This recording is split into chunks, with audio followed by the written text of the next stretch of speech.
Kong contra Titan X, uma espécie totalmente nova e o retorno de um kaiju clássico que não vemos há 7 anos. Após meses de expectativa, o episódio final da segunda temporada de Monarch, Legado dos Monstros, finalmente chegou. Este episódio teve bastante tempo de tela para os monstros, uma das melhores batalhas de titãs do Monsterverse, e nos bombardeou com a maior quantidade de lore do universo que vimos nesta franquia desde Godzilla 2, Rei dos Monstros. A conclusão da história do Titan X trouxe momentos emocionantes e épicos. E o futuro do Monsterverse e os próximos capítulos dessa história estão ficando muito intrigantes e as coisas realmente estão esquentando. A luta correspondeu às expectativas? Titan X foi um sucesso ou um fracasso? E o que podemos esperar de Rodan daqui pra frente? Vamos lá! Voltar para a Ilha da Caveira significa o retorno de mais criaturas de outro mundo, apresentando esta criatura classificada ainda bastante misteriosa e semelhante a um inseto. Uma criatura que até agora ainda não foi detalhada ou divulgada pela Monarch. Essa criatura, o Holy Polymegapede de Source, na verdade é oficialmente chamada de Stampede Caterpillar por motivos óbvios. Vou quebrar a quarta parede aqui rapidinho.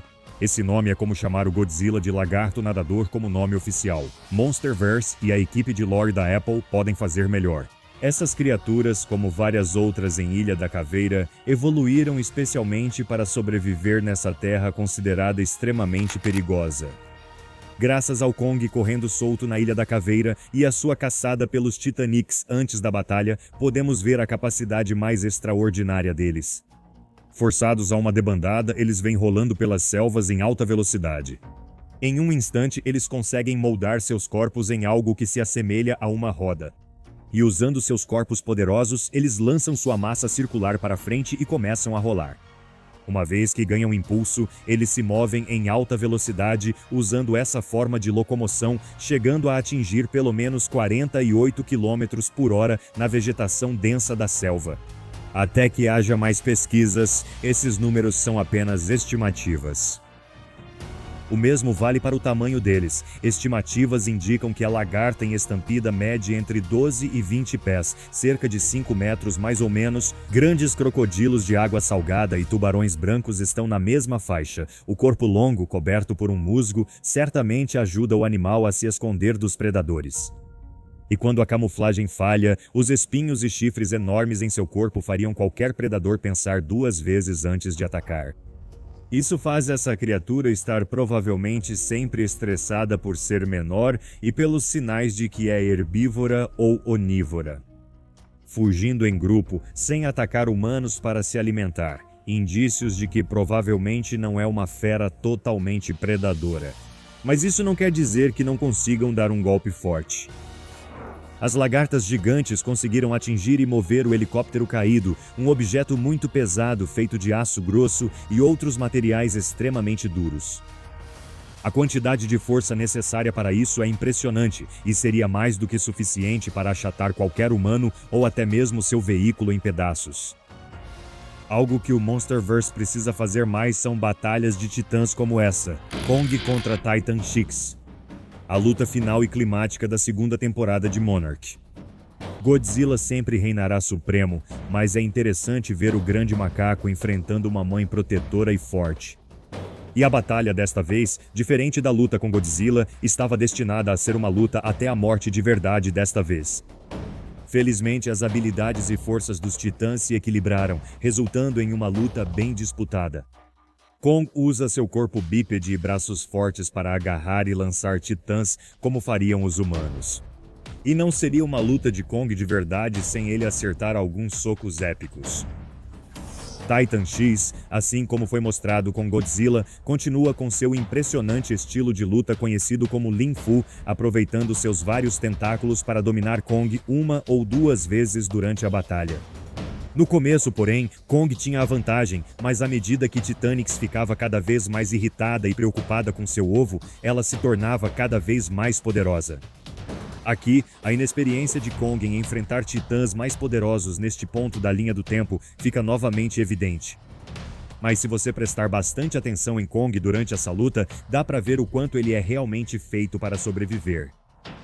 Vemos Titan X colocando Kong em estrangulamentos e usando outras técnicas de luta que Kong precisa ir dando um jeito no meio da luta. Ver Kong constantemente lutando para sair de situações difíceis é um comportamento típico dele. Esse é o seu superpoder, algo em que os outros titãs não têm a mesma engenhosidade.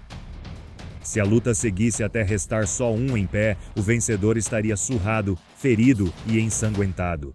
Mas felizmente para ambos essa batalha foi armada pelos humanos. Nem Kong nem Kokai realmente queriam matar um ao outro. Eles foram colocados nessa posição pelos humanos que queriam se aproveitar deles e, no final, quando o ovo de Titan X foi revelado para Kong, a tensão da batalha simplesmente desapareceu. O pedido do Titan X para Kong parar a luta depois que ela pegou seu ovo foi um comportamento de titã que raramente foi visto antes. Mesmo após tantos anos, os titãs ainda me surpreendem. Kong simplesmente sair do caminho e sentar para que Titan X pudesse passar em segurança foi um comportamento estranho. Isso ajudou a mostrar como esses animais fictícios são especiais. Deixar toda a sua raiva de lado em tão pouco tempo e permitir que essa titã-mãe seguisse em frente sem ele lhe causar nenhum problema é algo que nem tenho certeza se muitos de nós, humanos, conseguiríamos fazer depois de eventos tão cheios de adrenalina. Os dois monstros agem como se não tivessem quase se matado.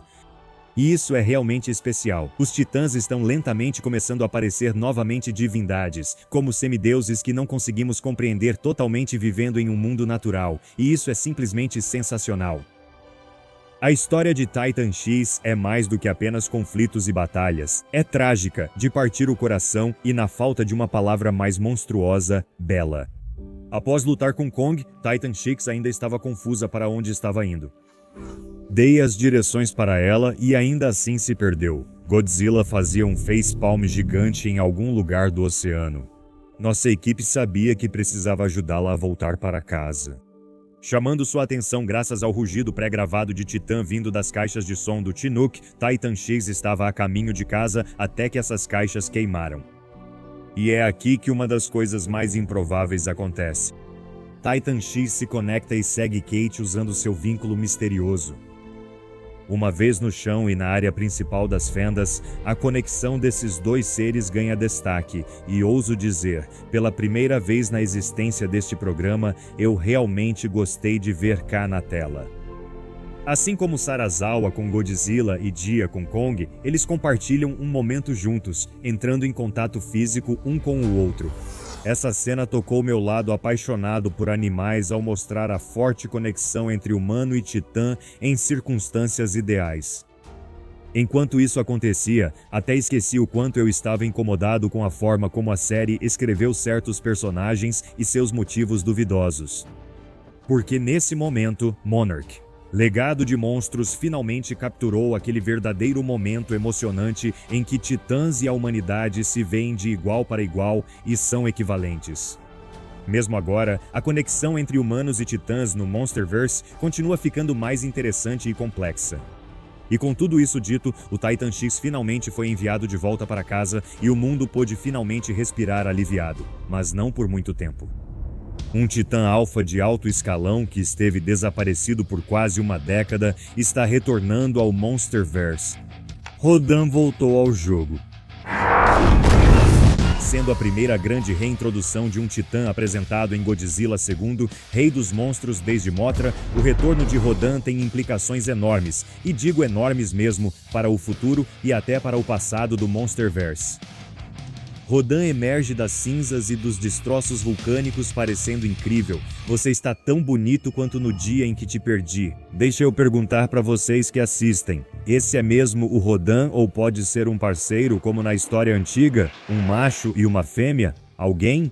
Temos vídeos em produção agora explicando o reaparecimento repentino do Rodan, então não esqueça de clicar no botão de inscrever-se e curtir o vídeo para mais novidades.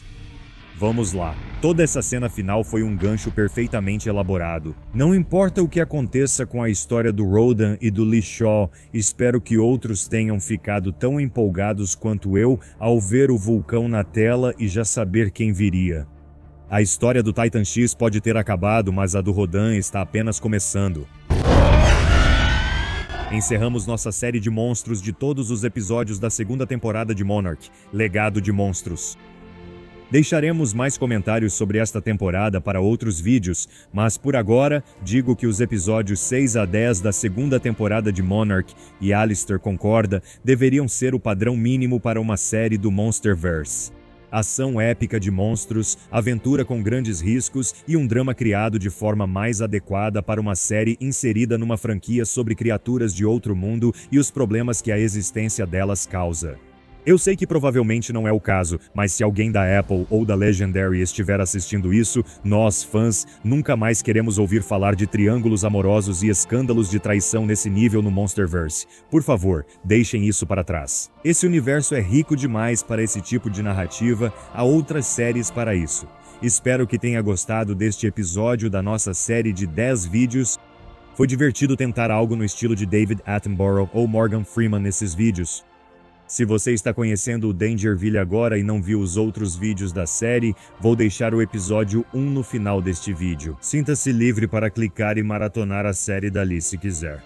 É bom dizer que pela primeira vez em muito tempo, o mundo do Monsterverse tem um coração pulsando além das bilheterias. E fico muito feliz em dizer que temos muito mais vindo por aí. Muito obrigado a todos vocês, Jacó.